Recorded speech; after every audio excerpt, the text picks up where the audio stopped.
Who Dat Nation, what a way to end the first half for the New Orleans Saints. A big touchdown drive led by Jameis Winston and Alvin Kamara. Brendan Boylan here with my guy, Bob Rose, here at the Saints News Network halftime report. Bob, it was safe to say that both offenses struggled there in the first half. Up until that final drive for the New Orleans Saints, neither team had converted on third down. Do you say the offenses are struggling just because the offenses are struggling? Or are you seeing good defensive showings by both sides? I think I'd lean more towards a solid defensive performance by both Seattle and New Orleans. First of all, can we get some new Monday night announcers? I mean, these guys are absolute trash.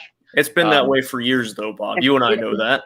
It has, but I mean, this is by far the worst announcing crew ever. And I was a fan of Brian Greasy as a player, and I'm a fan of Louis Riddick as an analyst. But yeah, keep those guys away from microphones. I do think both defenses have played extremely well. Alvin Kamara, we've seen a heavy dose of Alvin Kamara like you and I both expected.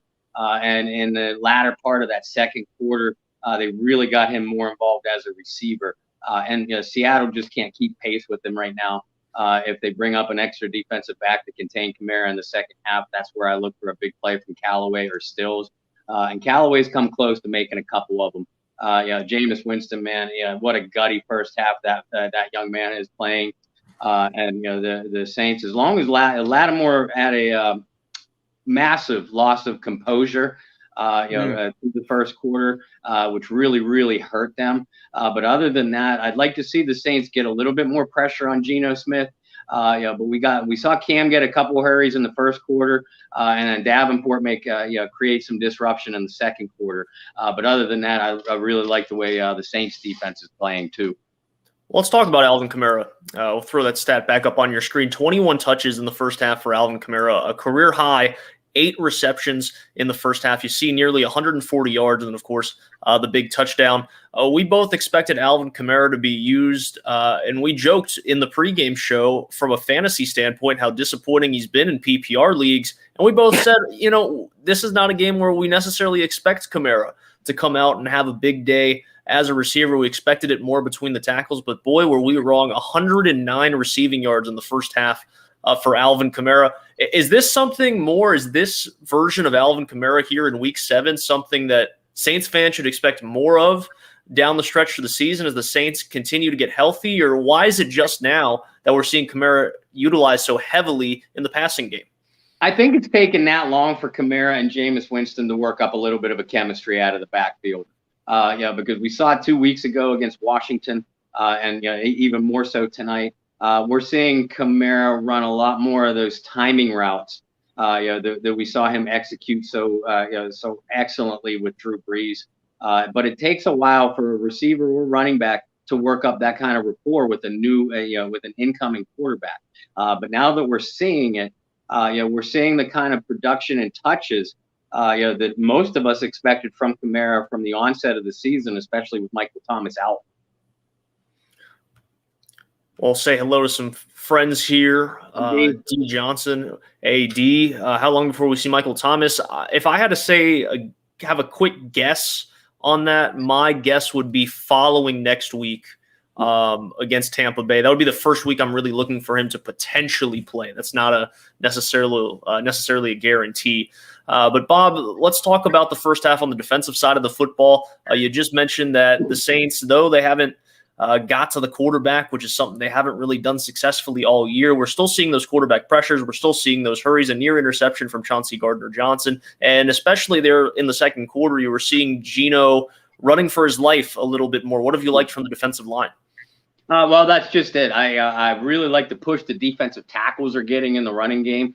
They're causing Rashad Penny and Alex Collins to alter their original vision, which is creating opportunities for the other Saints defenders to make plays and shut down that run.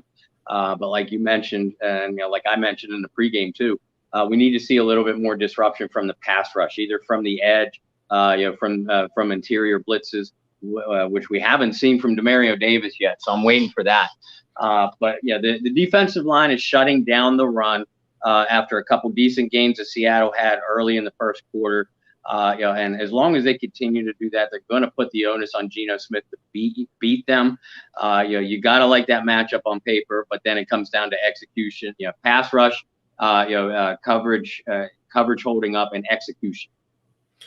Well, for the most part, the Saints defense has held their own. You take away that big touchdown to Metcalf at the beginning of the game, and I think the Saints have played up to par as they have all year long on the defensive side. When it comes to the offensive side, you're seeing more pass attempts from Jameis Winston than we've seen all season long.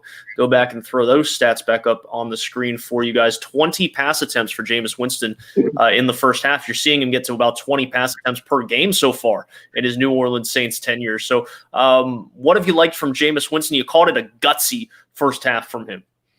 Yeah, and I said that because he not only had the 2 quarterback sneaks on fourth down to get key first downs, but he's taken off and run on 2 different occasions, escaped from pressure on a couple other occasions, really been patient with his reads. We know Kamara is his primary target, but a couple of those Kamara receptions, he looked like he was Winston's third read on the play.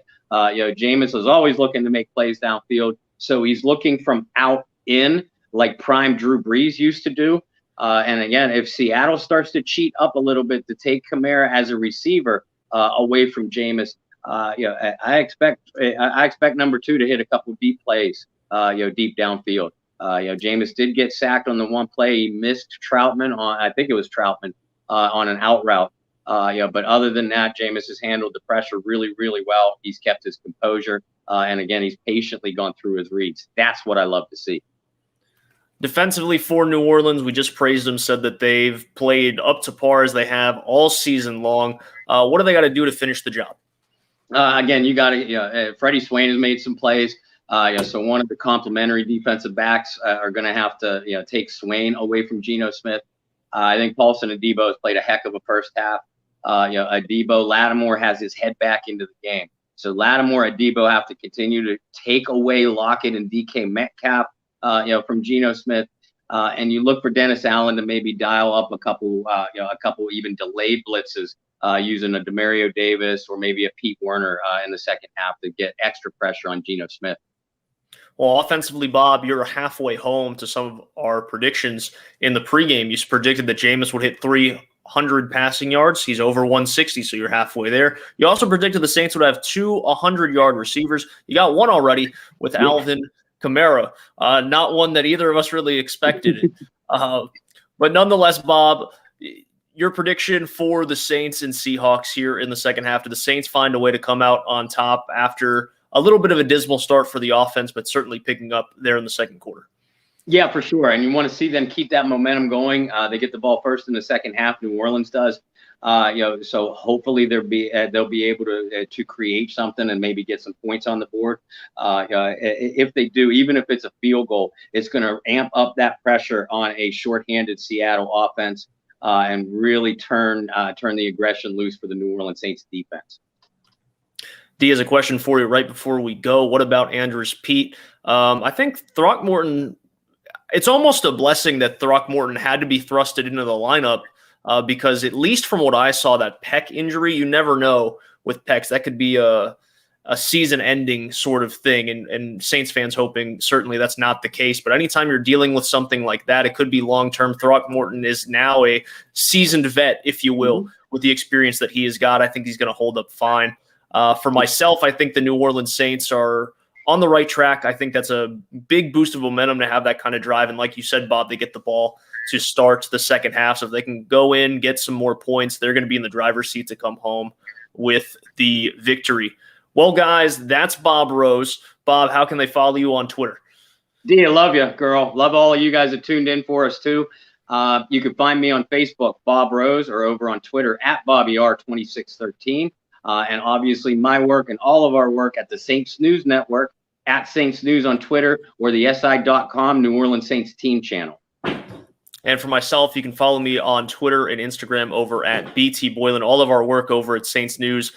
John Hendricks going to have our game recap. And then from there, believe me, Bob and I will have plenty to talk about in articles later this week. We thank you so much for tuning in to the halftime show. Until next week, that's Bob Rose. I'm Brendan Boylan. We'll see you soon.